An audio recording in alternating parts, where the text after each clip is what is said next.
বেকারত্ব দূরীকরণ ও দক্ষ টেকনিশিয়ান তৈরির প্রত্যয়ে নোয়াখালীর কোম্পানিগঞ্জের বসুরহাটে শুভ উদ্বোধন হল প্রফেশনাল মোবাইল সার্ভিসিং ও ইলেকট্রিক্যাল ট্রেনিং সেন্টার গ্রামীণ টেক কারিগরি প্রশিক্ষণ কেন্দ্র। বৃহস্পতিবার বিকালে উপজেলার বসুরহাট পৌরসভার পাশে অবস্থিত রোশনারা মার্কেটের তৃতীয় তলায় এই মোবাইল সার্ভিসিং ও ইলেকট্রিক্যাল ট্রেনিং সেন্টারের শুভ উদ্বোধন অনুষ্ঠিত হয়।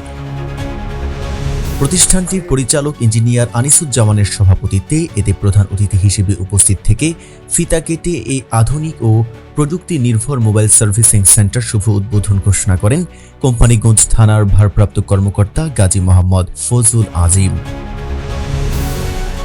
এতে আরও উপস্থিত ছিলেন কোম্পানিগঞ্জ উপজেলা যুবদলের যুগ্ম আহ্বায়ক সালাউদ্দিন সুমন, চরহাজারী ইউনিয়ন যুবদলের নেতা ইমাম হোসেন স্বপন, জিয়া মঞ্চ কোম্পানিগঞ্জ উপজেলার শাখা আহ্বায়ক সাংবাদিক মোহাম্মদ নূরনবী আহমেদ, মাস্টার আব্দুল হালিম সহ বিভিন্ন পর্যায়ের নেতৃবৃন্দ এতে উপস্থিত ছিলেন।